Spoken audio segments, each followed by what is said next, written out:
É uma honra para mim poder abrir a palavra de Deus e ensinar e participar na vida desta igreja. O Gilberto estava falando do Mike Wells.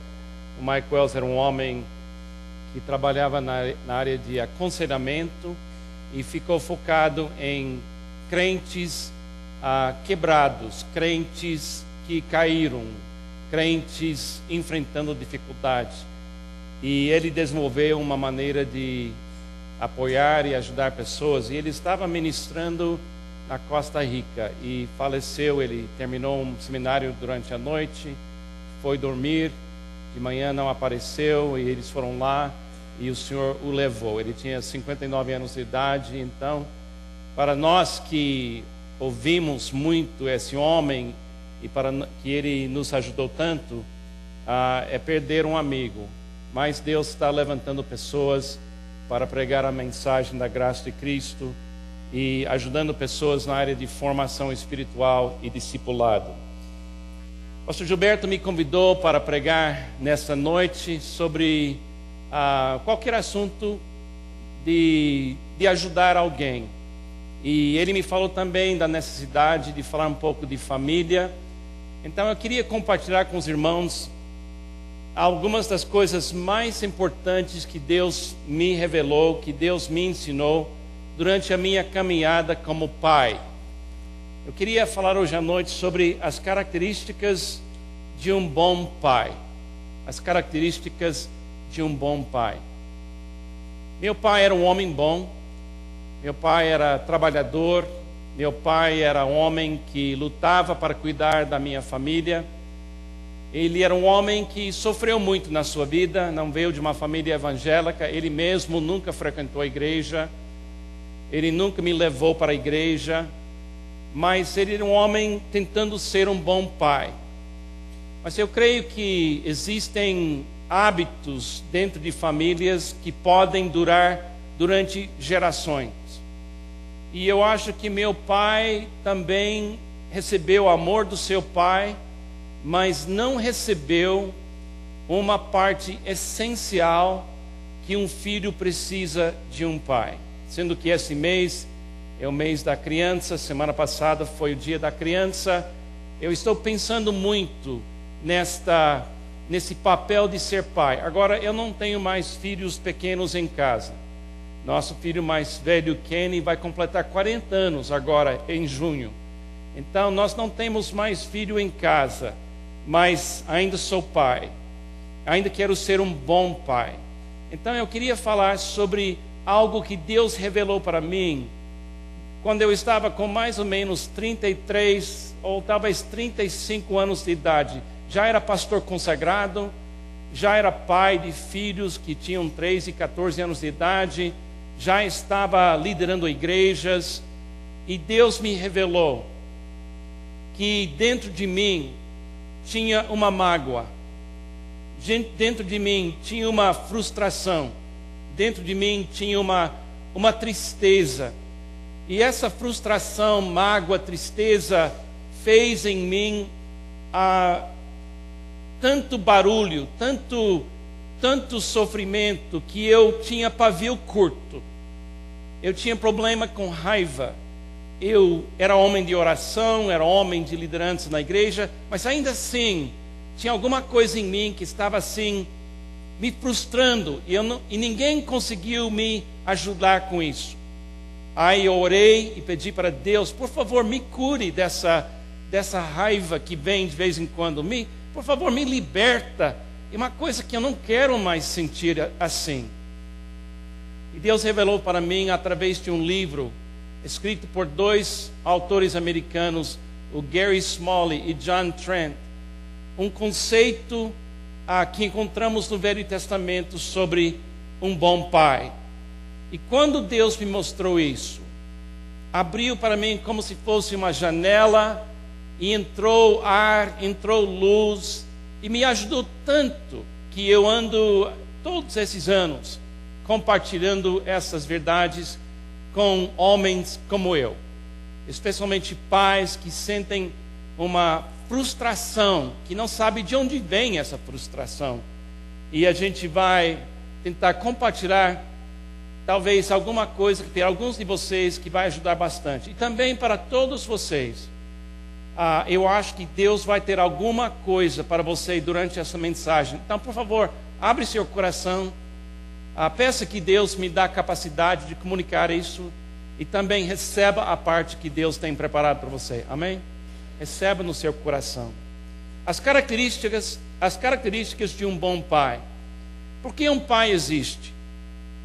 Porque, em termos bíblicos, um pai existe? Porque Deus criou o masculino, um pai. Bom, eu acho que não é difícil discernir algumas das razões. Em Gênesis capítulo 1, se você quiser abrir a sua Bíblia, em Gênesis 1, a gente vai olhar daqui a pouco um trecho aqui. A primeira coisa que eu acho que temos que compreender é que pais existem para manter um ambiente onde o amor não para. O pai existe para manter um ambiente onde o amor não para. A coisa mais importante que um pai faz é garantir para seus filhos que existe no mundo um ambiente onde o amor é uma coisa constante.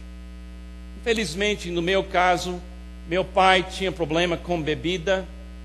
Então, o amor no meu lar foi forte de segunda até sexta-feira à tarde. Aí, nos fins da semana, meu pai bebeu. Acho que ele bebeu porque ele estava sofrendo a responsabilidade de criar 7 filhos. Eu tenho 6 irmãs.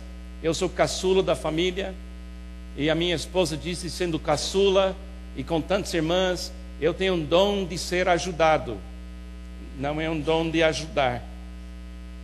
E meu pai sonhou em ter um filho, então eu tenho certeza absoluta que ele me amou, eu tenho certeza absoluta que ele teria morrido para me proteger, mas o vício da bebida tirou nosso pai de nós todo fim da semana.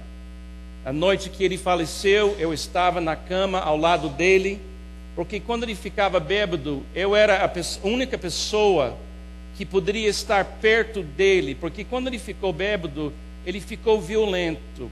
Mas comigo ele não ficou violento. Então todo fim da semana, era uma casa pequena de 2 quartos, uma família humilde. Eu me lembro que eu tinha que estar perto do meu pai, porque eu era a pessoa que ele apreciava tanto, que ele nunca me maltratou fisicamente. Mas infelizmente eu estava ao lado dele naquela noite, quando ele morreu de um infarto. E quando ele foi embora, meu mundo ficou muito abalado. A minha mãe, coitada, ela não sabia nem escrever cheque, não saberia dirigir carro, não tinha profissão. Então ela foi para a praia de Miami Beach, num hotel de 5 estrelas, e era empregada naquele hotel. Então eu perdi meu pai e logo depois perdi minha mãe para emprego. Então eu estava tão chateado, mas tão chateado. Eu não era seguidor de Cristo ainda. E eu vi que meu pai me amou, mas ele não conseguiu criar esse ambiente onde o amor era constante e uma coisa contínua. Porque eu acho que ele nunca teve a oportunidade de conhecer profundamente Jesus. Ele também tinha muita mágoa da sua infância. Ele também sofreu muito na sua vida. Então eu não estou culpando o meu pai, mas eu aprendi na minha infância que um pai deveria criar um lugar onde o amor não para. A segunda coisa que a gente pode ter certeza que é a responsabilidade de um pai é: pais existem para manter condições favoráveis para o desenvolvimento saudável dos seus filhos. Então, o pai, o masculino, também existe para garantir que cada criança tenha uma oportunidade de crescer de uma forma saudável. E meu pai, ele lutou para isso, ele me deu muita oportunidade, mas quando ele morreu, esse lugar saudável não continuou. Minha mãe casou de novo com outro homem, eu não me dei bem com aquele homem, eu briguei com ele o tempo todo, mas durante aquela briga com esse homem e a decepção no meu lar, eu aceitei a Jesus como meu Salvador. Aquela dor me levou para a igreja me abraçou, a igreja me abençoou e eu acabei aceitando Jesus Cristo, fugindo daquela dor e querendo receber a bênção de Deus na minha vida. O que eu descobri como adulto foi que aconteceu comigo, que estava criando essa frustração em mim, era uma outra coisa que eu não recebi do meu pai. E a falta dessa coisa que eu não recebi do meu pai, eu acredito, é a fonte de muitas sequelas nas vidas de muitas pessoas. Porque a terceira razão que o pai existe, que eu vejo, é essa razão. Um pai ou pais existem para abençoar seus filhos. Os pais existem para abençoar seus filhos. A primeira vez que eu vi um pai abençoar, de propósito, abençoar seus filhos, eu vi aqui no Brasil. Chegamos no Brasil em 1979, eu e Pamela, com nossos 3 filhos pequenos, moramos em São José dos Campos. E lá perto de São José dos Campos tem uma pequena cidade chamada Santa Branca, fica perto de Jacaraí. É uma pequena cidade, e lá tinha uma pequena igreja batista. E essa igreja tinha talvez 40 membros. E o pastor daquela igreja, o nome dele era Pastor Joel. E Pastor Joel e sua esposa e seus filhos, acho que tinham 5, 6 filhos, moravam nos fundos da igreja. Então ele ganhava talvez salário mínimo, ele cuidava daquela família, morava em uns 2 ou 3 quartos lá, era uma família super pobre. E eu fui lá para passar tempo com esse pastor, a gente realizou batismos juntos, eu estava fundando uma igreja em São José naquela época, e nós almoçamos na sua casa. E terminando o almoço, as crianças iam deixar a gente sozinho como casais para conversar. E as crianças começaram a sair daquela mesa de almoço. E aí um dos filhos, ele tinha acho que uns 16 anos de idade naquela época. O nome dele também é Joel, ele agora é um advogado muito famoso no Vale do Paraíba. Esse adolescente de 16 anos levantou da mesa e antes de sair daquele lugar, ele ficou com a cabeça baixa perante seu pai e ele falou assim: pai, a bênção, pai, a bênção. Eu nunca tinha visto isso. Eu nunca tinha. Quem aqui já viu isso aqui no Brasil? Não se vê muito mais, não. Está desaparecendo. Mas é uma coisa interessante. Eu nunca tinha visto. Eu tinha 30 e poucos anos de idade. Eu tinha filhos. Eu nunca tinha visto isso. Então aquele pai, aquele homem humilde, simples, pobre, ele colocou as mãos em cima da cabeça daquele filho e ele orou e abençoou aquele filho. Ainda hoje, eu choro só de pensar. Por quê? Porque a raiz da minha raiva foi eu nunca recebi a bênção. Logo depois, nos Estados Unidos, 2 autores lançaram um livro com o título A Bênção. 2 autores, Gary Smalley e John Trent. E eles descobriram que no aconselhamento com adultos em crise, especialmente homens lutando com raiva, que eles descobriram que nenhum desses homens ou mulheres receberam do seu pai a bênção. Então eles fizeram um estudo do Velho Testamento e descobriram que no Velho Testamento a palavra bênção ou abençoar aparece 640 vezes. É um assunto extremamente importante, mas hoje em dia nós não ensinamos o pai que ele precisa de propósito abençoar seus filhos. E eles descobriram no Velho Testamento 5 características de uma bênção. Agora, a gente vê a importância da bênção em Gênesis capítulo 1, versículo 27 e 28. Se você tem a sua Bíblia, pode abrir. É muito interessante. Em Gênesis capítulo 1, depois de Deus criar um ambiente para a criação, para o homem e a mulher, um lugar onde o amor de Deus não para, onde Deus vai andar com esses filhos, Adão e Eva. Nós lemos essas palavras em versículo 27 e 28, capítulo 1 de Gênesis. Criou Deus o homem à sua imagem. A imagem de Deus o criou. Homem e mulher os criou. Agora, versículo 28, versículo 1 diz o quê? Deus os abençoou.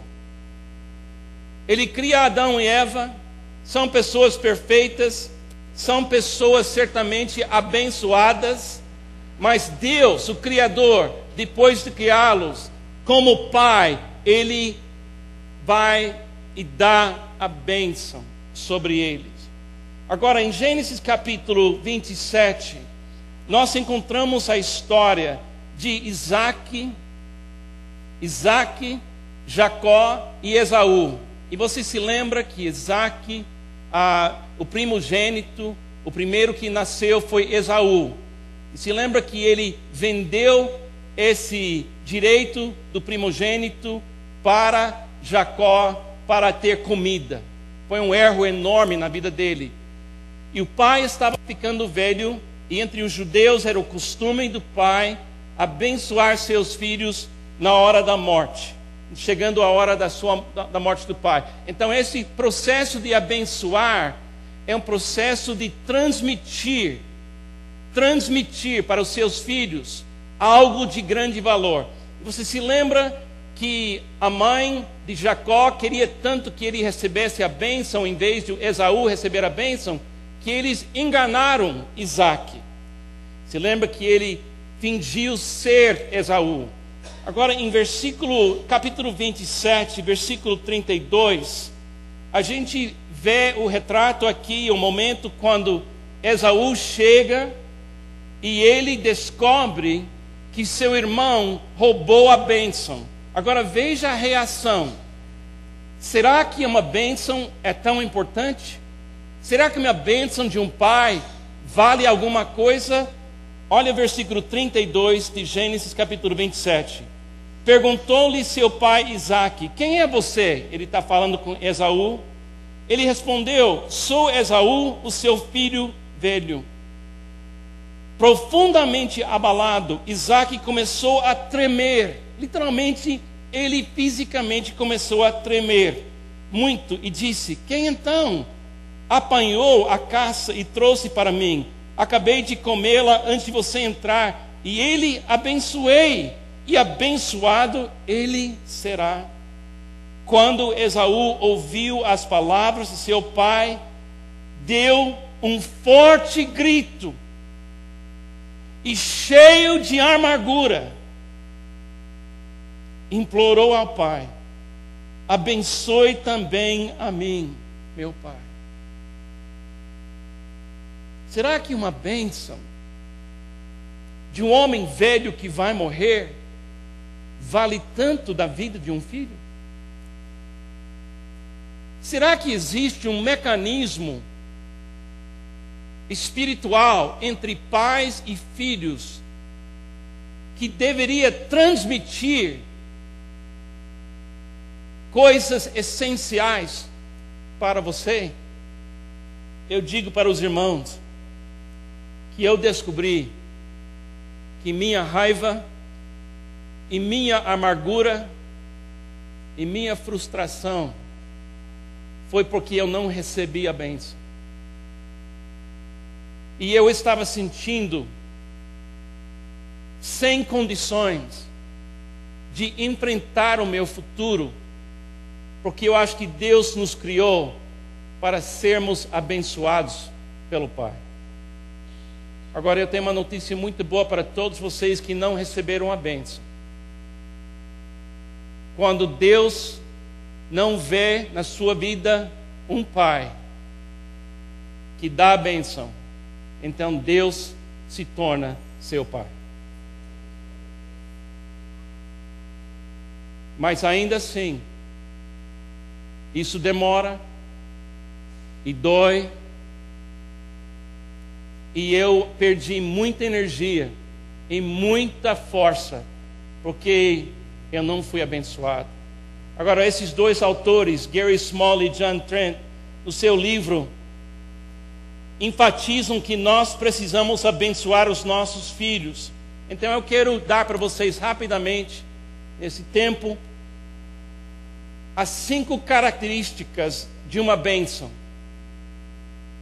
5 características de uma bênção. Quando você quer abençoar uma outra pessoa, não tem que ser somente seu filho. Se você quiser abençoar qualquer pessoa, você pode usar esse plano. Amados, quando eu tinha 35 anos de idade, eu comecei a abençoar meus filhos. Eu tinha um plano. Eu sabia agora como abençoar. E hoje, eu estou abençoando os filhos dos outros. E eu estou abençoando os filhos na igreja que não tem pai. Porque você pode ter um ministério de abençoar, se você quiser. Você pode ter um ministério de abençoar órfão. Você pode ter um ministério de abençoar viúva. Você pode ter um ministério de abençoar, se você entender o que é abençoar. A primeira característica, como abençoar seus filhos, ou como abençoar uma pessoa. Primeira coisa, abençoamos com toque afetivo e amoroso.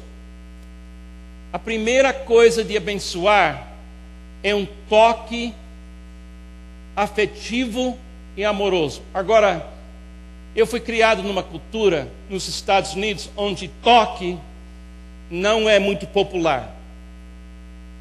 Eu não me lembro de nenhuma vez meu pai me abraçar ou tocar em mim e comunicar amor.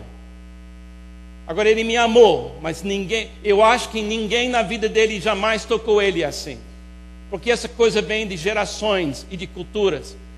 Então, quando eu cheguei no Brasil, imagine a minha surpresa, quando aqui o pessoal abraça, aqui o pessoal beija, e no Nordeste o pessoal cheira. Imagine o choque.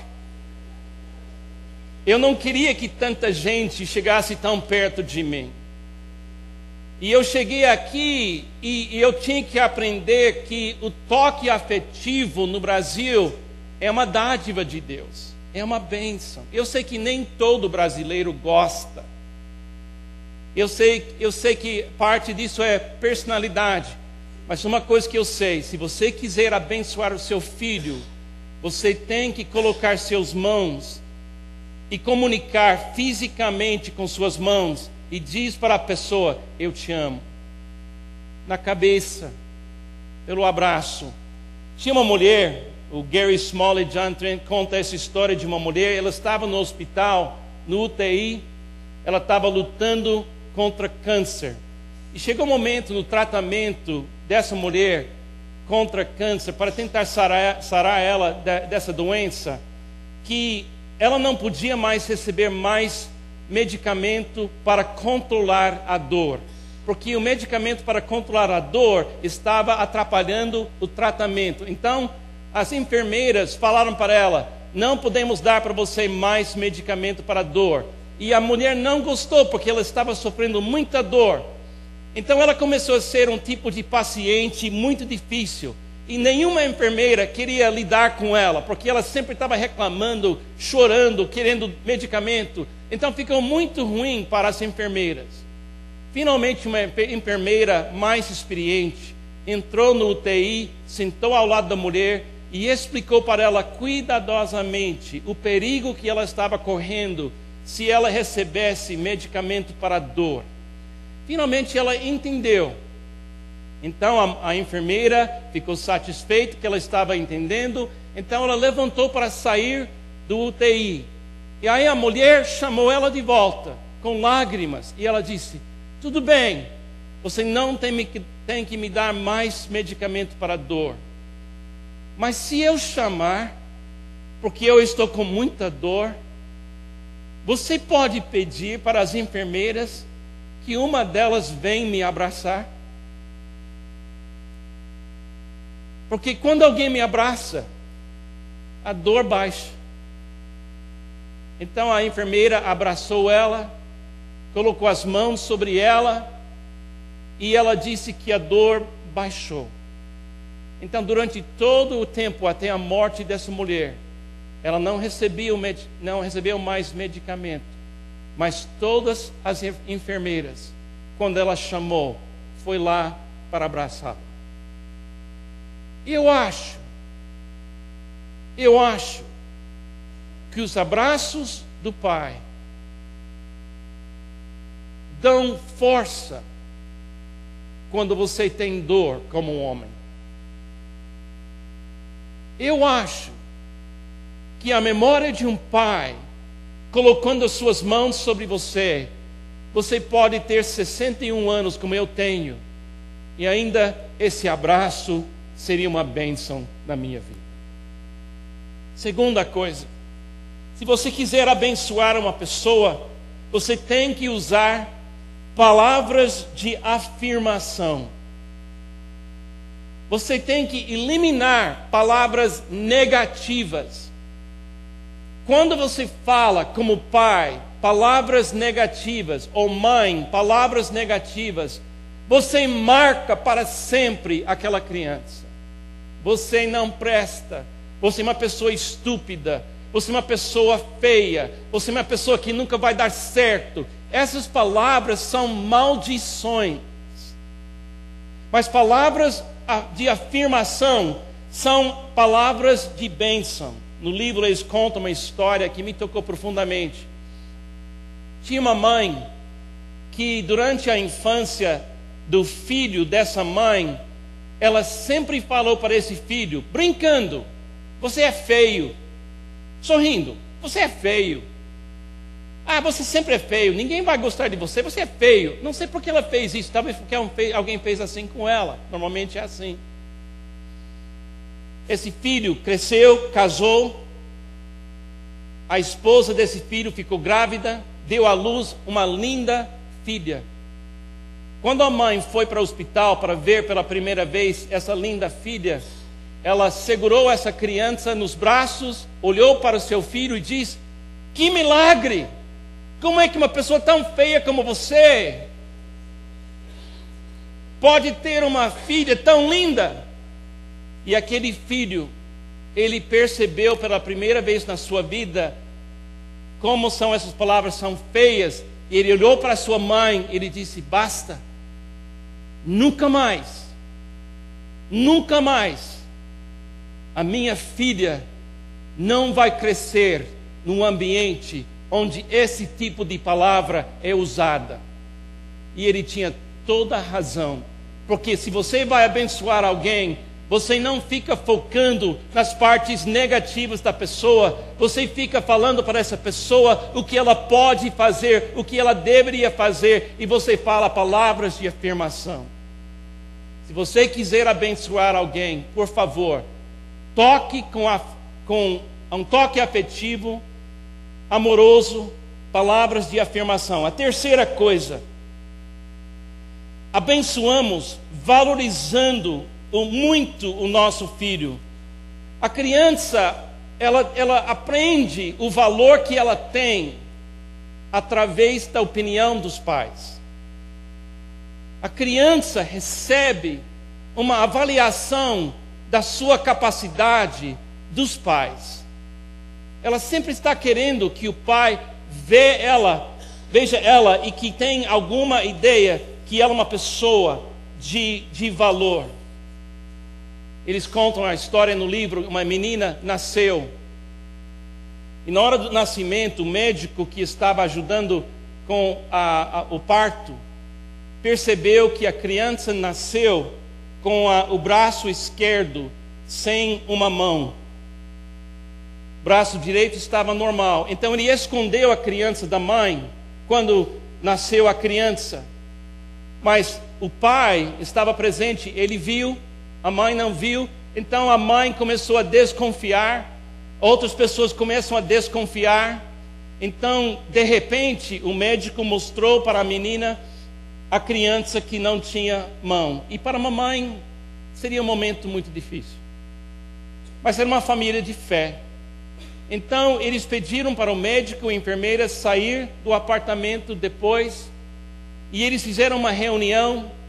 E eles colocaram a criança no meio deles. Juntaram as mãos. Colocaram as mãos sobre a criança também. E falou: Senhor, nos ajude a abençoar essa criança.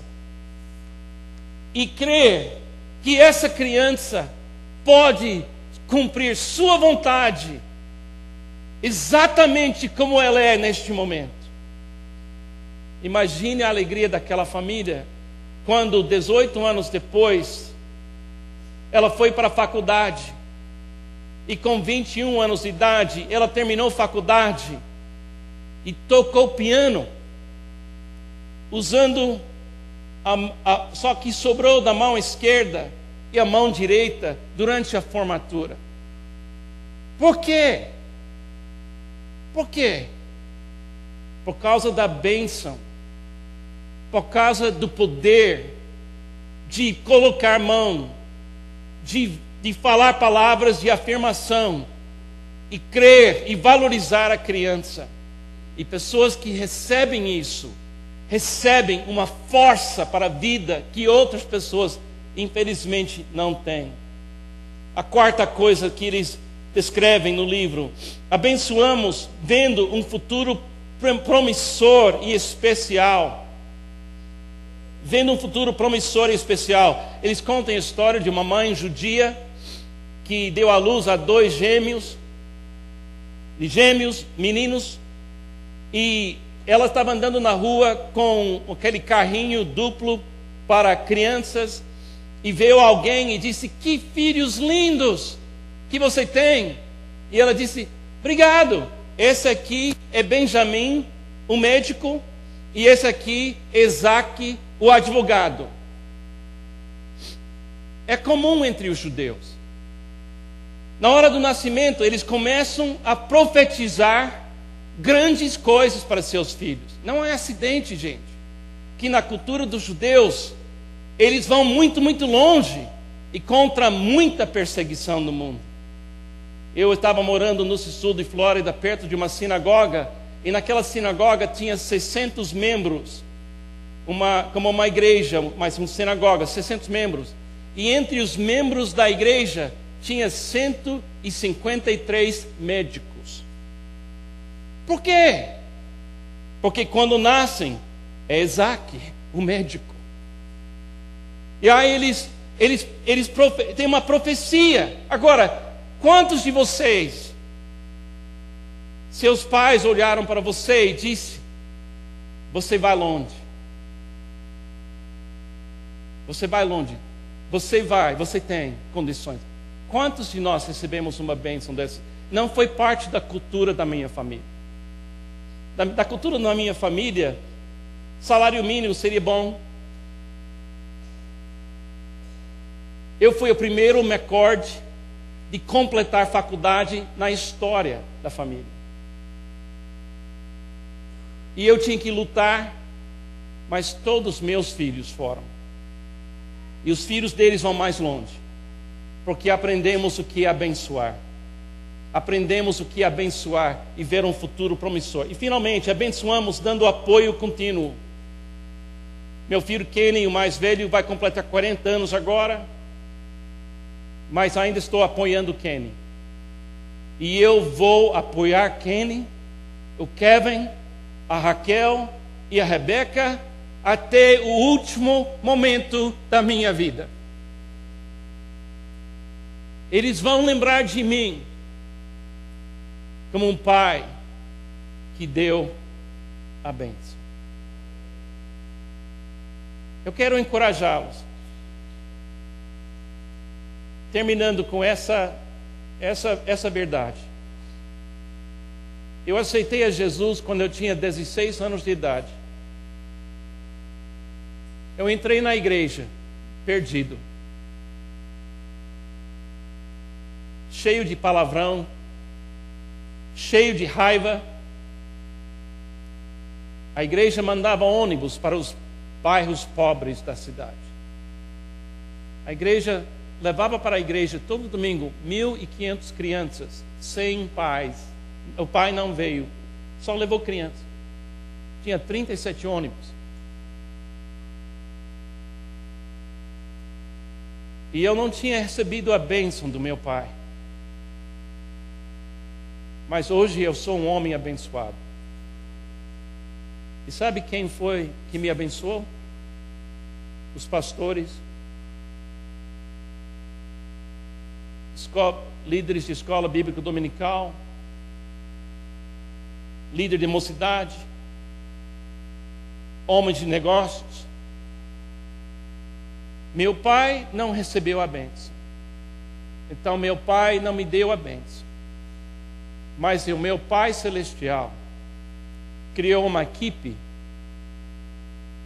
de homens,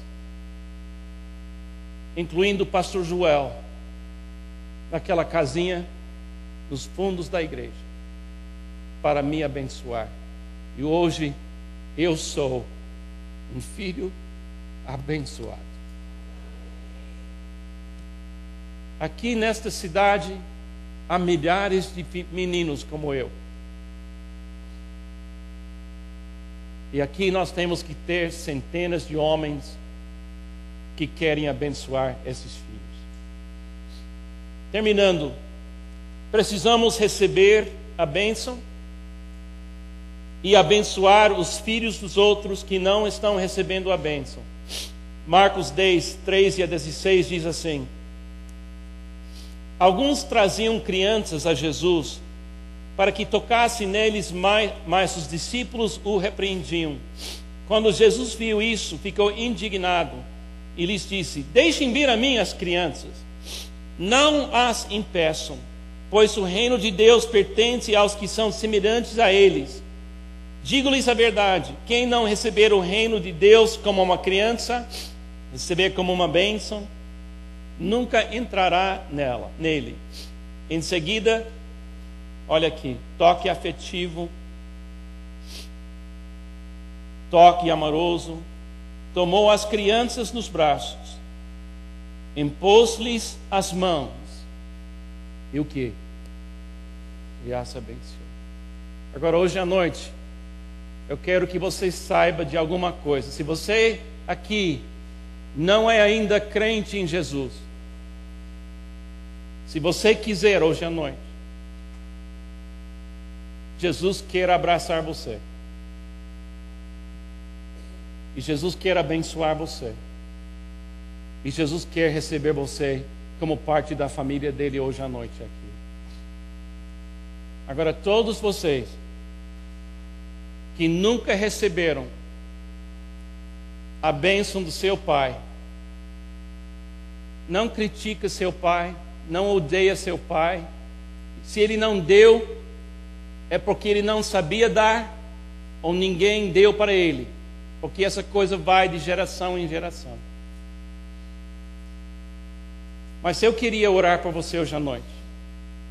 Eu queria pedir que Deus monta uma equipe de bênção para abençoar você como Ele fez comigo. Se você nunca recebeu a bênção do seu pai, talvez você nem conhece o seu pai, eu quero que você aceite essa profecia hoje à noite. Deus é seu pai, e Deus vai levantar pessoas para abençoar você. Amém? E vocês que receberam a bênção dos seus pais, por favor, passe essa bênção adiante. Passe essa bênção para as outras gerações. Tios, tias, vizinhos, sai para o ministério de abençoar pessoas assim. Amém? Eu quero orar por vocês. Senhor Deus, abençoe essa igreja. Para cada pessoa aqui que nunca recebeu o toque afetivo do seu Pai, para cada pessoa aqui que nunca ouviu palavras de afirmação, para as pessoas que nunca ouviram palavras sonhando um sonho, um futuro promissor, para as pessoas aqui que não receberam apoio, ó Senhor, traz essa bênção para elas. Eu coloco as minhas mãos neste momento sobre elas. Eu quero tocar cada pessoa espiritualmente e dizer: eu te abençoe. Abençoado você será. Senhor, por favor, se tem uma pessoa aqui que nunca aceitou a Jesus ainda, dê essa bênção para essa pessoa hoje à noite. Obrigado, Jesus, pela bênção que o Senhor é em nossas vidas. É no seu nome que eu oro. Amém e amém. Deus te abençoe.